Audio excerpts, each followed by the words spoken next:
Hi, ಎಲ್ಲರೂ ಹೇಗಿದ್ದೀರಾ? ನಾನು ಚೆನ್ನಾಗಿದ್ದೀನಿ. ಇವತ್ತು ನಾನು ಬದನೆಕಾಯಿ ಎಣ್ಣೆಗಾಯಿ ಪಲ್ಯನ ತೋರಿಸ್ತಾ ಇದ್ದೀನಿ. ನಾನು ಅದಕ್ಕೆ ಸುಮಾರು ಅರ್ಧ ಮುಕ್ಕಾಲು ಕೆ ಜಿಯಷ್ಟು ಬದನೆಕಾಯಿನ ಚಿಕ್ಕ ಚಿಕ್ಕದಾಗಿರೋದು ತೊಗೊಂಡು ಮಧ್ಯಕ್ಕೆ ಸೀಳಿ ನೀರಲ್ಲಿ ಹಾಕೊಂಡಿಟ್ಟಿದ್ದೀನಿ. ಅದಕ್ಕೆ ಹಸೆ ಕೊಬ್ಬರಿ, ಕರಿಬೇವು, ಕೊತ್ತಂಬರಿ, ಬೀಜ, ಜೀರಿಗೆ, ಹುಣಸೆ ರಸ, ಅರಿಶಿಣ ಪುಡಿ, ಬೆಲ್ಲ, ಉಪ್ಪು, ಶೇಂಗಾ ಬೀಜ, ಬಿಳಿ ಎಳ್ಳು, ಅಚ್ಚ ಖಾರದ ಪುಡಿನ ವಿಡಿಯೋದಲ್ಲಿ ತೋರ್ಸೋಕ್ಕಾಗಿಲ್ಲ. ಬಾಣಲಿಗೆ ಎಣ್ಣೆ ಹಾಕಿದ್ದೀನಿ, ಸ್ವಲ್ಪ ಸಾಸಿವೆ ಹಾಕಿದ್ದೀನಿ.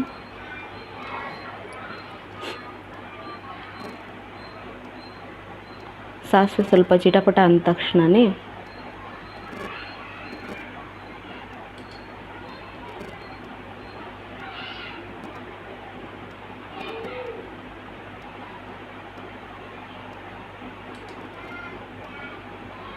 ಹಿಂಗೆ ಹಾಕ್ತಾ ಇದ್ದೀನಿ. ಹಿಂಗೆ ಹಾಕಿದ ತಕ್ಷಣ ನಾನು ಬದನೆಕಾಯಿನ ನೀರಲ್ಲಿ ಹಾಕೊಂಡಿಟ್ಟಿದ್ದೀನಿ. ಇವಾಗ ಅದನ್ನೆಲ್ಲ ನೀರಿಂದ ತೆಗೆದುಬಿಟ್ಟು ಎಣ್ಣೆಗೆ ಹಾಕ್ತಾಯಿದ್ದೀನಿ. ನಾನು ಮೊದಲಿಗೆ ಫ್ರೈ ಮಾಡ್ತಾಯಿದ್ದೀನಿ ಬದನೆಕಾಯಿನ.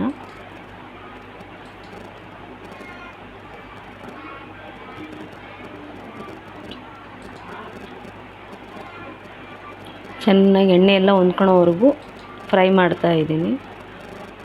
ಒಂದು 2ರಿಂದ 3 ನಿಮಿಷ ಆದರೂ ಬೇಕು ಇದು ಸ್ವಲ್ಪ ಮೆತ್ತಗಾಗೋದಕ್ಕೆ.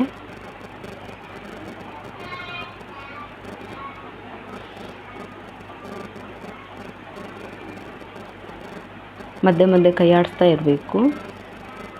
ಇವಾಗಿದು ಸುಮಾರು ಮುಕ್ಕಾಲು ಭಾಗದಷ್ಟು ಮೆತ್ತಗಾಗಿದೆ. ಇವಾಗಿದು ಇನ್ನೂ ಸ್ವಲ್ಪ ಕೈ ಆಡಿಸ್ಬೇಕು.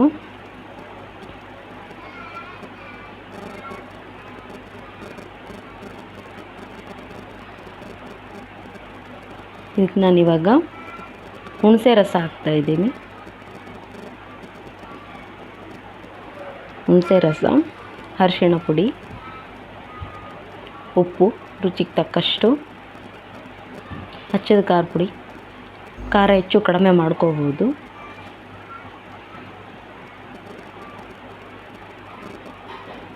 ಬೆಲ್ಲ ನಾನು ಸ್ವಲ್ಪ ಜಾಸ್ತಿ ಮಾಡೋದ್ರಿಂದ ಹುಳಿ, ಬೆಲ್ಲ, ಖಾರ ಸ್ವಲ್ಪ ಜಾಸ್ತಿ ಹಾಕಿದ್ದೀನಿ.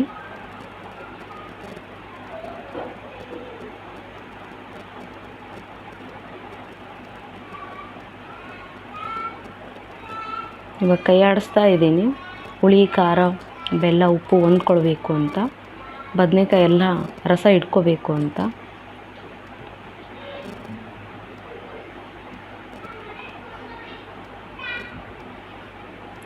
ಇದು ಸ್ವಲ್ಪ ಕುದೀಲಿ, ಮುಚ್ಚಿಡ್ತಾ ಇದ್ದೀನಿ. ಇವಾಗ ಇದು ಕುದೀತಾ ಇದೆ. ಸ್ವಲ್ಪ ಸಾಂಬಾರು ಪೌಡ್ರ್ ಹಾಕ್ತಾಯಿದ್ದೀನಿ. ನಿಮಗೆ ಬೇಕಿದ್ರೆ ಗರಂ ಮಸಾಲೆ ಕೂಡ ಹಾಕ್ಬೋದು. ನನಗಿಷ್ಟ ಇಲ್ಲ, ನಾನು ಹಾಕ್ತಾಯಿಲ್ಲ.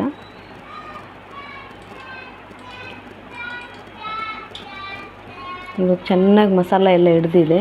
ಇವಾಗ ನಾನು ಮೊದಲೇ ಶೇಂಗಾ, ಬಿಳಿ ಎಳ್ಳು, ಕೊಬ್ಬರಿ, ಬೀಜ, ಜೀರಿಗೆ, ಕರಿಬೇವು, ಕೊತ್ತಂಬರಿ ಮಿಕ್ಸಿಗೆ ಹಾಕ್ಕೊಂಡಿಟ್ಟಿದ್ದೆ. ನಾನು ಗ್ರೇವಿನ ಜಾಸ್ತಿ ಕ್ವಾಂಟಿಟಿಯಲ್ಲಿ ಮಾಡ್ತಾಯಿದ್ದೀನಿ. ನನಗೆ ಗ್ರೇವಿ ಜಾಸ್ತಿ ಬರಲಿ ಅಂತಲೇ ನಾನು ಈ ಥರ ಮಸಾಲ ಹಾಕಿರೋದು. ಇದೆಲ್ಲ ಹೊಂದ್ಕೊಳ್ಳೋವರೆಗೂ ಕೈ ಆಡಿಸ್ಬೇಕು. ಎಲ್ಲ ಚೆನ್ನಾಗಿ ಹಿಡ್ಕೋಬೇಕು.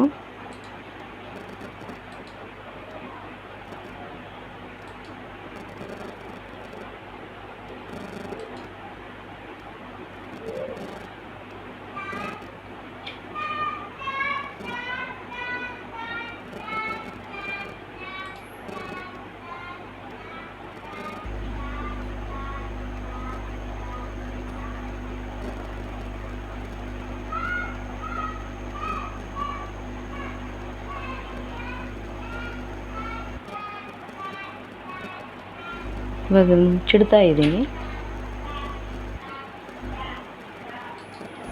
ಚೆನ್ನಾಗಿ ಕೈ ಆಡಿಸ್ಬಿಟ್ಟು ಮುಚ್ಚಿಟ್ಟಿದ್ದೆ. ಇವಾಗ ಇದು ಚೆನ್ನಾಗಿ ಆಗಿದೆ. ಗ್ರೇವಿ ಎಲ್ಲ ಹಸಿ ವಾಸನೆ ಹೋಗಿದೆ. ಮೇಲೆ ಎಲ್ಲ ಚೆನ್ನಾಗಿ ಕುದ್ದಿದೆ, ಎಣ್ಣೆ ಬಂದಿದೆ. ಇದಾಗಿದೆ. Thank you for watching.